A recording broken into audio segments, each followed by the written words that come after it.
Saudara-saudara, para bapak ibu dan tamu undangan yang berbahagia, malam hari ini memang kita akan mencoba berbagi cerita. Saya sepakat sekali dengan apa yang disampaikan oleh ketua panitia tadi. Anda tidak harus nanti menerima apa yang saya sampaikan, tetapi Anda paling tidak punya tambahan wawasan. Oh, ada orang yang berpikir seperti itu. Masalahnya nanti Anda cocok atau tidak itu urusan lain. Nah, apalagi yang kita bahas satu problem yang sebetulnya sangat subjektif, yaitu tentang tujuan hidup. Karena semua orang kalau ditanya tentang tujuan hidup, jawabnya aneh-aneh. Beberapa waktu yang lalu saya ketemu dengan seorang dokter yang cukup terkenal dan suka sekali membaca buku. Dia juga menjadi kepala sebuah rumah sakit, senior sekali dia. Katanya dia, wah hidup saya ini hanya untuk membaca, katanya. Saya tanya berapa buku yang sudah dibaca. Wih, ribuan sudah. Saya tidak bisa hidup tanpa membaca. Paling sedikit saya baca koran. Kalau tidak baca koran tidak bisa tidur, katanya. Wah, saya heran. Saya ngomong, wah, padahal saya kalau tidak berbaring yang susah tidur. Pak dokter yang tidak baca, ya oke lah. Setelah kita cerita panjang kali lebar, kemudian saya tanya kepada dokter itu, Pak dokter ini sebetulnya dengan membaca segitu banyak, dengan aktif di dalam bidang kedokteran, di dalam bidang kesehatan, menjadi kepala rumah sakit dan lain sebagainya, studi banding ke berbagai negara di luar negeri. Lalu apa sebetulnya tujuan hidupnya? Semua pertanyaan dia bisa jawab kecuali satu ini. Dia mengatakan sambil garuk-garuk kepala, nah ini yang saya belum pikirkan, katanya. Loh, lah ini Pak dokter pergi naik pesawat bersama ini kan mesti ada tujuannya. Iya, Pak dokter belajar juga ada tujuannya. Belajarnya sampai 3 lagi, dokter SHMM, kan mesti ada tujuannya. Iya, lah sekarang hidupnya Pak dokter sendiri ini tujuannya apa? Ini yang saya tidak terpikirkan. Nah, jadi kalau tadi dikatakan oleh ketua panitia bahwa nanti kita sharing ini nanti untuk menjawab pertanyaan. Kalau anak-anak itu nanti bertanya, saya malah jadi bertanya sekarang, apakah Anda sudah tahu tujuan hidup itu?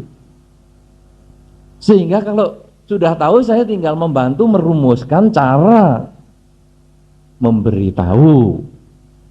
Tapi kalau Anda sendiri belum tahu, ini yang repot. Ya, nah ada yang ngomong lagi, tujuan hidup itu kan mati. Oh kalau gitu sekarang bunuh diri saja, biar cepat tercapai kan. Ngapain nunggu lama-lama? Sekarang bunuh diri. Oh ya ndak mau Bante, saya kan pengen masih berumah tangga. Lah katanya tujuan hidupmu mau mati, ternyata kok sekarang mau berumah tangga. Sudah berumah tangga lah sekarang? Sudah Bante. Nah, mati. Nanti dulu Bante, anak saya belum besar loh. Berarti tujuan hidupmu membesarkan anak. Nah ini sekarang anaknya udah besar ya mati. Nanti dulu Bante, saya belum punya menantu. Nah berarti tujuan hidupnya ganti lagi, punya menantu. Nah ini sudah ngawinkan anak semua beres, ayo mati. Nanti Bante, belum nimang cucu. Loh ini tujuan hidupmu ini apa? Masa ganti terus? Ini artinya kita memang tidak memahami. Nah oleh karena itu saudara-saudara, para bapak dan ibu semua, saya akan mencoba membagikan apa sebetulnya tujuan hidup kita. Mungkin Anda semua sudah tahu, cuman Anda belum terumuskan dengan jelas, atau yang sudah rumuskan, mungkin nanti Anda punya pandangan yang berbeda dengan saya. Tidak apa-apa, kita akan sharing toh, kita akan berbagi cerita, bertukar pikiran. Karena saya duduk di sini bukan berarti orang yang paling ngerti, Anda yang paling tidak ngerti, saya kira tidak begitu. Kita sama-sama tukar pikiran. Nah, oleh karena itu, kalau Anda ketemu yang tidak cocok, nanti kita tanyakan. Sehingga kita ketemu jalan tengah yang baik. Apakah sebetulnya tujuan hidup manusia? Sebetulnya manusia itu kepinginnya cuma satu, yang disebut bahagia. Bahagia. Saya kira di antara kita tidak ada yang kepingin menderita. Wah, mau jadi biku kan menderita. Salah. Saya jadi biku ini juga karena saya cari bahagia. Terbebas dari minyak rambut, terbebas dari sisir, terbebas dari jas-jasan. Saya bahagia dengan cara begini. Jadi saya juga mencari bahagia. Loh kan malam tidak makan. Loh itu lebih bahagia lagi. Saya bisa dengarkan ceramah tanpa terganggu perut saya. Kalau yang biasa malam makan kan sudah jamnya nanti bunyi, stres. Saya kan santai-santai tunggu besok. Nah, jadi menjadi biku pun adalah untuk mencari bahagia. Karena itu sebetulnya semua manusia kepingin bahagia. Nah, sekarang kita akan mencoba apa level bahagia yang kita bisa kenalkan sekarang. Para bapak, ibu, dan saudara-saudara yang berbahagia, level bahagia yang pertama, level yang paling sederhana adalah bahagia karena mendapat. Bahagia karena mendapat. Contoh, anak kecil nangis karena takut ada ledakan. Nangis anak kecil, terus digendong, tenang, itu hanya sound system, tenang, lega dia. Bahagia mendapat rangkulan, diem. Nangis lagi, lapar, kasih susu, diem. Ini bahagia karena mendapat. Sekolah, hore dapat 3, saya kira tidak. Hore dapat 8, mendapat, senang, bahagia. Hore dapat 10, bahagia. Hore naik kelas, bahagia. Bahagia karena mendapat. Nanti sudah gede, lulus, hore dapat gaji. Bahagia karena mendapat. Hore dapat pacar. Bahagia karena mendapat. Hore dapat rumah. Hore dapat apa? Dapat. Itu adalah kebahagiaan level 1. Itu tujuan awal. Tetapi kebahagiaan karena mendapat ini sebetulnya bukan hanya manusia. Kucing juga sama. Kita sedang makan, meong, kasih kerupuk, diem, karena dia sibuk makan. Meong lagi, kasih lagi, diem. Bahagia karena mendapat, itu sebetulnya masih level awal. Makhluk, bukan manusia pun bisa. Kucing bisa. Burung, Anda yang pelihara di rumah burung, wah, kalau kita datang, burung terbang di dalam sangkarnya, lari sana lari sini, terus kita kasih. Bahagia karena mendapat. Anda punya ikan koi, begitu kita di pinggir kolam, wah, dia mepet di badan kita, deket kita.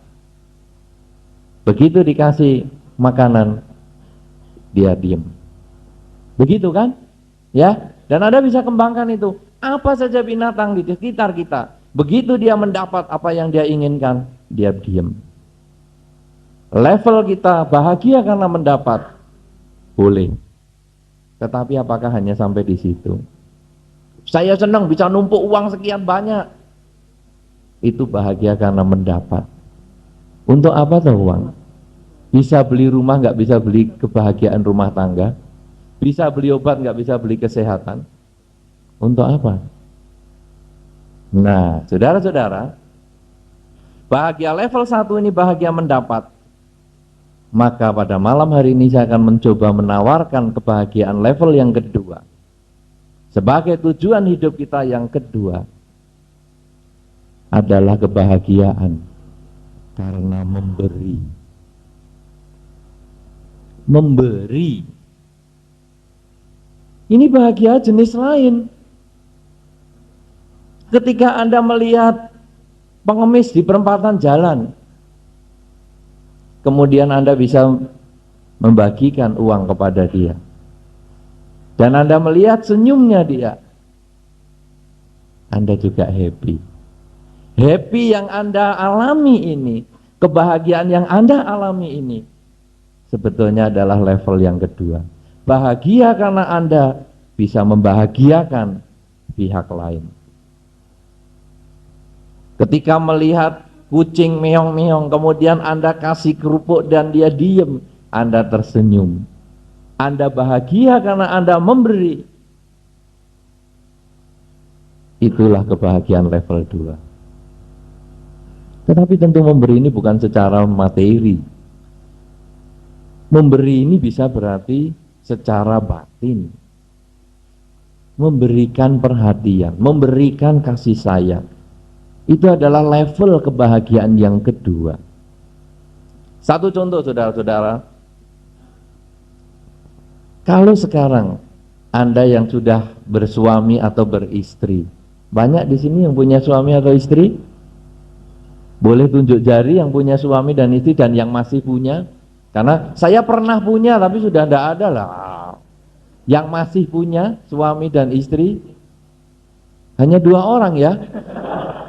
2 orang, saya khawatir yang di sana istrinya, yang di depan suaminya. Boleh lihat berapa yang punya suami dan istri? Satu aja, salah satu yang nunjuk. Satu, cuma 1, 2, 3. Oh banyak, bagus. Baik, sudah banyak saya lega. Yang punya pacar? Mahasiswa ini, moderator sudah punya pacar? Oh belum punya pacar, boleh nanti. Nah saudara-saudara, Anda yang sudah pasangan hidup, sudah punya suami atau punya istri, Anda yang sudah berpacaran atau Anda yang punya sahabat, mungkin satu ketika Anda terlibat percekcokan. Nah, ketika terjadi percekcokan dan Anda tidak mau kalah dengan percekcokan itu dan Anda memenangkan percekcokan itu, apakah Anda lega bisa tidur? Pernah cekcok? Pernah? Sering? Kerep? Ya kerep itu sering.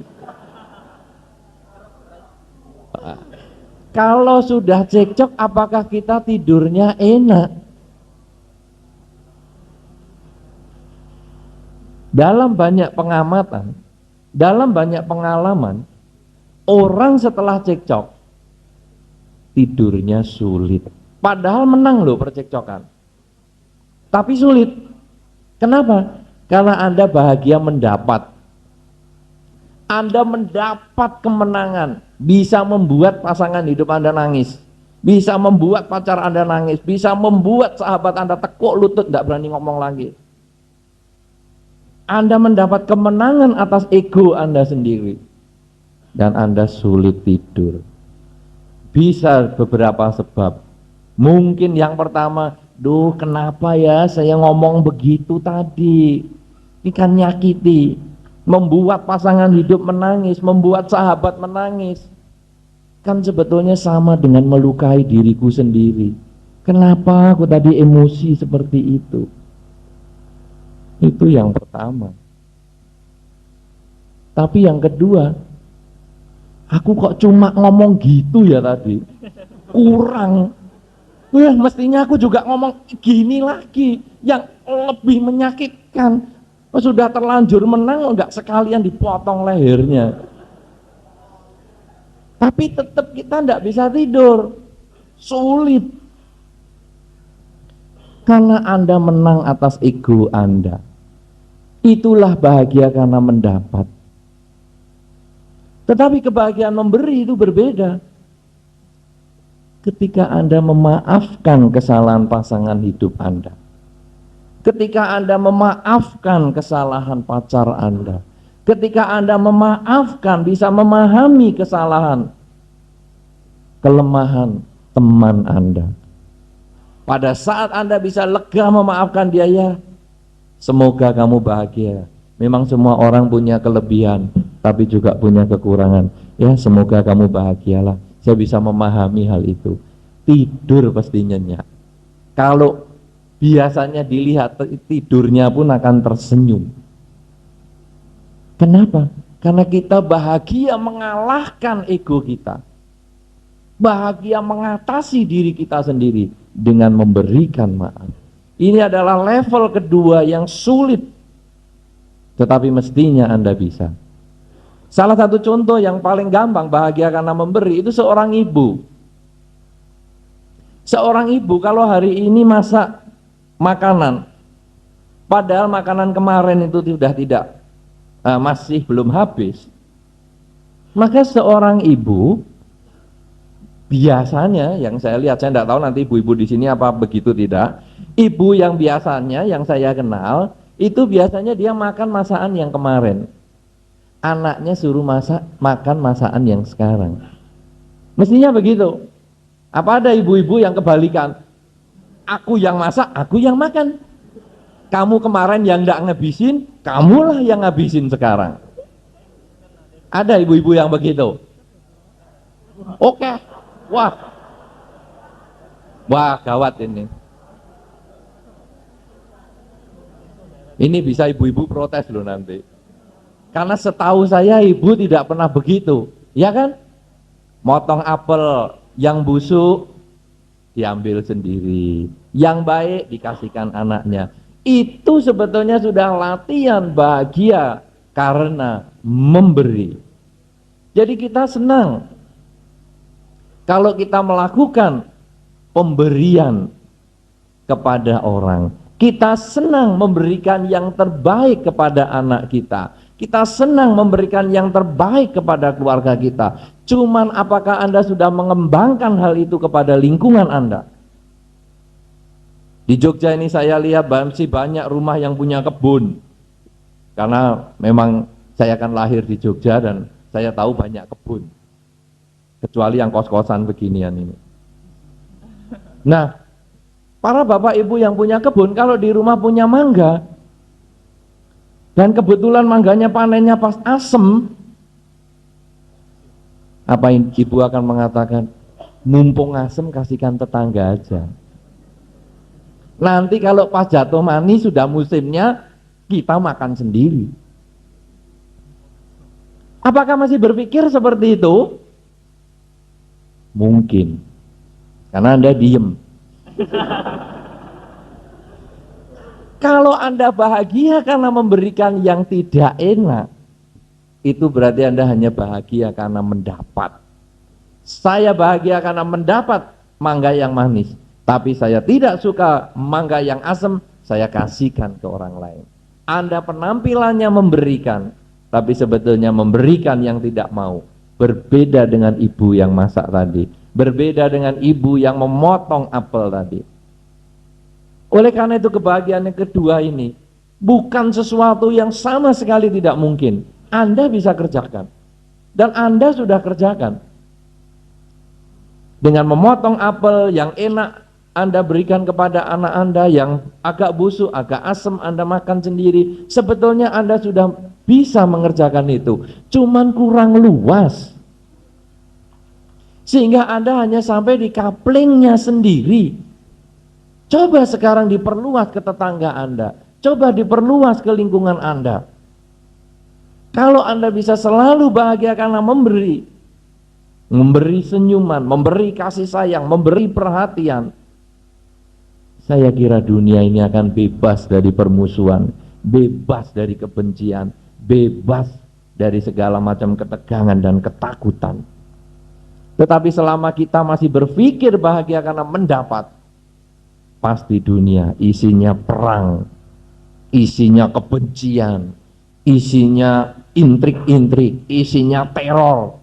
Karena saya bahagia ketika saya mendapat. Apa yang disebut teror? Anda semua ini sebetulnya punya watak teroris. Cuman bedanya Anda tidak berani. Keberanian itu perbedaannya. Coba kalau Anda semua masing-masing dipersenjatai pistol. Semua yang nyalip Anda dengan ngawur, Anda tembak kepalanya. Iya kan? Anda sebetulnya punya watak teroris kok. Mau tahu buktinya?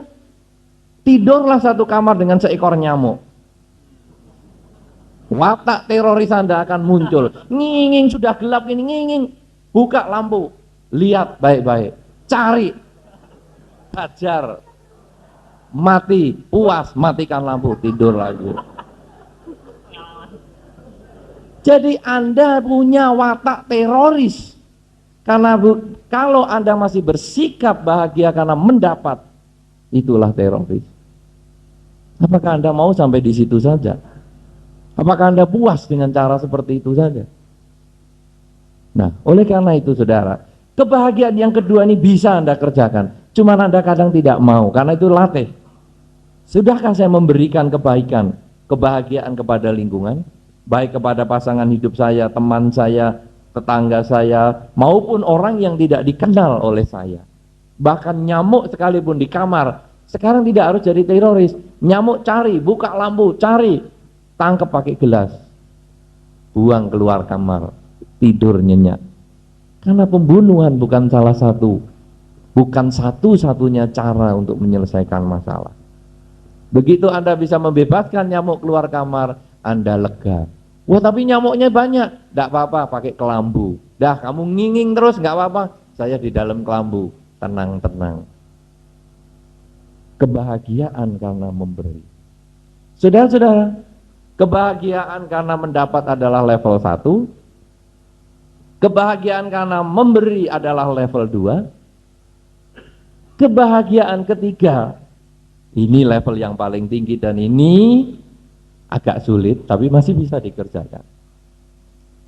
Kebahagiaan yang diperoleh karena kita tidak melekat masa lampau maupun yang akan datang. Masa lampau pernah ada. Tadi kita yang jam 6 sore ada, kita yang jam 3 siang ada, kita yang waktu masih kecil ada. Kita pernah jatuh di waktu kecil dan sekarang lutut kita atau siku kita lecet, masih ada bekasnya, tetapi itu sudah lewat. Itu sudah tinggal kenangan. Masa yang akan datang, besok pagi, lusa, habis lusa apa?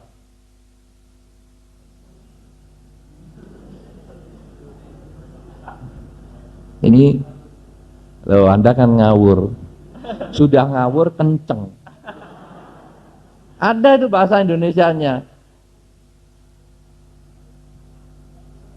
Kalau saya tidak salah, setelah lusa itu tulat, ya Pak Muhammad Sobari, betul? Hari setelah hari ini tulat, 3 hari setelah hari ini tubin, 4 hari setelah ini belum dibuat. Ada itu bahasa Indonesianya. Jadi Anda jangan ngawur lusa lusi, sudah kenceng ngawur lagi. Dalam bahasa Indonesia cuma dikenal lusa saja, besok dan lusa, tapi ada tulat dan ada tubin, seingat saya. Nah, saudara-saudara, kita boleh punya rencana yang akan datang, tetapi rencana adalah tinggal rencana kalau kita tidak mengerjakan saat ini. Kebahagiaan yang ketiga itu adalah kebahagiaan karena kita terbebas dari kemelekatan masa lampau maupun yang akan datang. Apa contohnya? Tidur.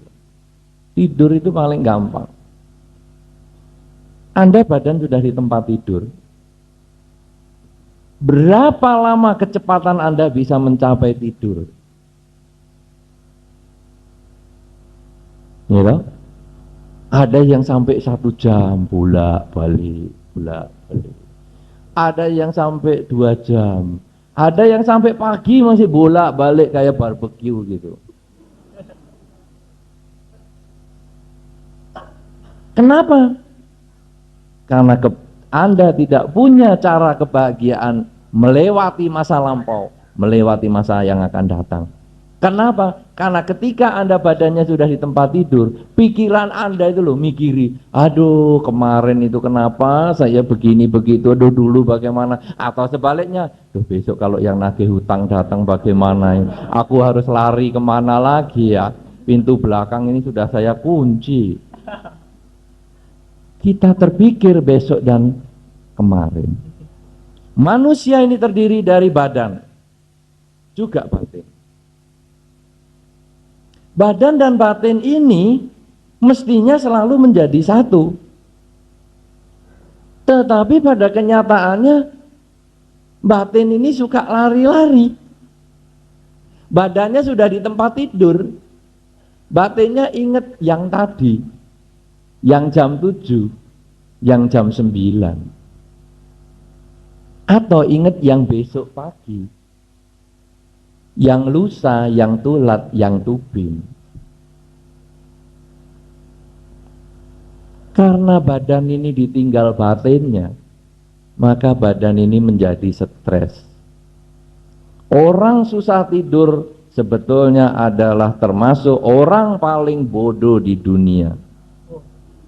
Karena bayi yang belum sekolah pun pandai tidur. 24 jam bayi bisa tidur. Kenapa yang sudah sekolah tinggi-tinggi malah tidak bisa tidur? Kalau tidak bisa matematika bisa les. Tidak bisa main musik bisa les. Tidak bisa tidur, tidak ada lesnya. Tidak ada gurunya. Lah Anda tidak bisa tidur karena batinnya meninggalkan badan Anda minum obat. Obat tidur, yang tidur badannya, batinnya tetap jalan sana sini, akhirnya ngimpi buruk. Pagi bangun rasanya kepala seperti dipukuli. Nah sekarang bagaimana caranya? Badan ini harus jadi satu. Loh caranya bagaimana? Kalau Anda sedang kerja apa, badan harus ikut. Saya di tempat tidur, berarti pikiran harus di tempat tidur. Mikiri tadi, loh tadi kan tidak di tempat tidur, sekarang kan saya di tempat tidur ini loh, ada bantal, ada guling, tidur. Wah besok bagaimana bangun tidur? Besok urusan besok. Sekarang ini loh, bantal dan guling. Bantal guling, bantal guling. Tidur pasti. Tidak sampai 1 menit amblas. Kadang-kadang Anda boleh coba lagi. Baca koran. Atau ngitung duit yang paling gampang. Semua orang biasa ngitung duit. 1, 2, 3, 4, 5, 6, 7, 8, 9, 10. Diletakkan. Pasti enggak 10? Hitung lagi 1, 2, 3. Berarti kalau Anda menghitung 20 tumpuan, sebetulnya waktu yang Anda gunakan bisa 40 tumpuan. Berapa inefisiensi kerja Anda? Karena ketika badan Anda ngitung, pikiran Anda lari-lari. Mikiri, aduh duit besok mau saya pakai apa ya? Wah ini dulu dapatnya duit dari mana ya? Jadi ngitungnya ini cuma otomatis, tangan goyang-goyang. Tapi berapa jumlahnya tidak pasti. Coba Anda nyadari sekarang saya ngitung duit. 1, 2, 3, 4, 10, pasti 10. 1, 2, 10, pasti 10. Sangat efisien. Ngunci pintu rumah, ngunci pintu mobil. Anda yang kesini naik kendaraan, kalau ditanya sudahkah kendaraan Anda kunci, yakinkah bahwa kendaraan Anda sudah terkunci? Maka Anda hanya bisa berpikir, biasanya kalau saya sudah duduk di sini ya sudah terkunci. Biasanya, karena ketika Anda memutar kunci itu, pikiran Anda sudah ke tempat lain. Nah, oleh karena itu kebahagiaan ini bisa dilatih. Menyatukan badan dengan pikiran ini bisa dilatih. Bagaimana cara melatihnya? Gampang. Kalau Anda sedang nonton TV, sadari Anda sedang nonton TV. Saat ini nonton TV. Nah, hitung uang, sadari sedang hitung uang. Ngunci mobil, sadari sedang ngunci mobil. Tapi kalau Anda mau latihan secara intensif, coba gunakan waktu 15 menit pagi, 15 menit malam, paling sedikit. Memperhatikan badan dan batin Anda ini. Menyatukan badan dan batin Anda ini. Bagaimana caranya? Ketika badan Anda ini bernafas, Anda tahu ini bernafas. Ketika badan Anda mengeluarkan nafas, Anda tahu batinnya mengeluarkan nafas. Ketika nafas masuk, Anda tahu nafas masuk. Ketika batin menyadari, katakan masuk. Ketika nafas keluar, sadari, batin dengan mengatakan nafas keluar. Nafas masuk, batin menyebutkan. Nafas keluar, batin juga mengatakan. Terus demikian 15 menit setiap hari. Kalau Anda bisa latih seperti itu, maka Anda bisa ubah latihan itu ke dalam perilaku Anda sehari-hari. Ketika Anda sedang berjalan badannya, batin ikut berjalan di situ. Ketika badan sedang ngomong, batin ikut ngomong di situ. Jadi tidak mungkin salah manggil. Di depan anak nomor 1 yang dipanggil anak nomor 2. Pernah kejadian? Sering. Di depan istrinya yang dipanggil tetangganya. Pernah kejadian? Sering juga. Bahaya itu. Tapi kalau Anda bisa selalu menyadari apa yang sedang Anda kerjakan, dan Anda bisa ubah kesadaran sehari-hari itu di dalam kehidupan Anda, di dalam pekerjaan Anda, maka Anda mencapai kebahagiaan yang ketiga, terbebas dari segalanya. Kenapa Anda stres? Karena badan dan batin ini pisah. Batinnya ketinggalan. Ada orang stres, aku jengkel Bante pada problem dulu waktu aku 5 tahun yang lalu aku dikatakan begini begitu. Loh, badanmu itu sudah tambah 5 tahun. Kenapa batinmu masih ngurusi yang 5 tahun yang lalu? Ya mesti stres. Aduh Bante, nanti kalau saya tua bagaimana Bante? Loh, badanmu ini masih muda. Kenapa batinmu sudah terbang ke sana ke sini? Loh, apakah saya tidak boleh punya masa lalu? Boleh. Anda boleh punya masa lalu. Anda pernah jatuh ketika kecil dan luka di siku? Boleh. Itu membuat Anda harus hati-hati supaya tidak terjatuh lagi dan tidak luka lagi di tempat yang sama ataupun di tempat yang berbeda. Masa lalu adalah latihan supaya kita bisa memperbaiki kalau masa lampau kita ada kekurangan, dan kita bisa meningkatkan kalau masa lalu kita itu punya kelebihan. Anda bekerja ada keuntungan, itu adalah bagian masa lalu. Cari sebab kenapa bisa untung, kembangkan di masa yang sekarang. Anda kerja ada kerugian, Anda kuliah mengalami kegagalan, cari sebab, perbaiki di masa sekarang. Kemudian masa depan Anda juga boleh punya rencana. Tetapi rencana itu diwujudkan dalam saat ini. Ibaratnya orang masang batu bata. Kalau mau bikin tembok, dia sudah punya benangnya, itu adalah rencana. Tetapi mata adalah melihat setiap batu bata yang diletakkan dan dilepo. Letakkan, diluluh, letakkan, diluluh. Tetapi ini ada benang yang menjadi pedoman. Benang adalah sekedar benang, yang dia kerjakan adalah meletakkan batu bata. Nah, oleh karena itu saudara-saudara, di dalam kehidupan kita sehari-hari ini, kalau kita bisa selalu menyatukan badan dan batin, ketakutan tidak ada. Misalnya sekarang, Anda disuruh tidur sama mayat. Banyak yang takut. Padahal mayat lebih aman daripada orang hidup. Mayat Dari kita tidur sampai pagi dia diem aja. Orang hidup kita tidur sampai pagi akeh polai. Kenapa Anda takut tidur sama mayat? Karena Anda terlalu banyak nonton televisi. Sehingga Anda badannya tidur sama mayat. Pikirannya itu ingat masa lalu. Dulu televisi begini-begini. Film yang saya tonton begini-begini. Nanti kalau kejadian seperti ini bagaimana ya?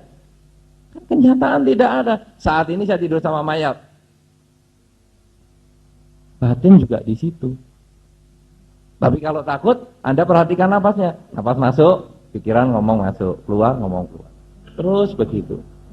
Maka ketakutan akan lenyap, kegelisahan akan lenyap, kebencian akan lenyap, kejengkelan akan lenyap.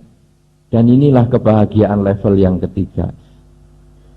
Semua perasaan negatif tidak ada lagi pada diri kita. Karena semua perasaan negatif, bahkan perasaan positif, sebetulnya itu hanya isinya karena kita membandingkan masa lampau, masa yang akan datang, masa lampau, masa yang akan datang. Sehingga akhirnya menimbulkan problem bagi diri kita sendiri. Tapi kalau kita sudah mencapai kebahagiaan yang ketiga ini, terbebas dari masa lampau, terbebas dari ikatan masa yang akan datang. Inilah level kebahagiaan yang tertinggi. Oleh karena itu saudara-saudara, jadi tujuan hidup kita ini sebetulnya adalah mencari kebahagiaan. Semua orang mencari kebahagiaan dalam bentuk segala macam.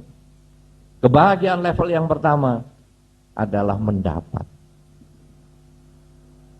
Itu adalah level yang sangat sederhana, yang sangat alamiah, bahkan binatang pun mengalami kebahagiaan karena mendapat. Level yang kedua yang lebih manusiawi adalah kebahagiaan karena memberi. Dan itu kita sudah kerjakan. Salah satu contohnya, seorang ibu memberikan makanan yang lebih baik kepada anaknya yang kurang baik untuk dirinya sendiri. Dan kebahagiaan yang level ketiga, yang ini butuh latihan agak khusus, adalah bahagia ketika badan dan batin selalu menjadi satu.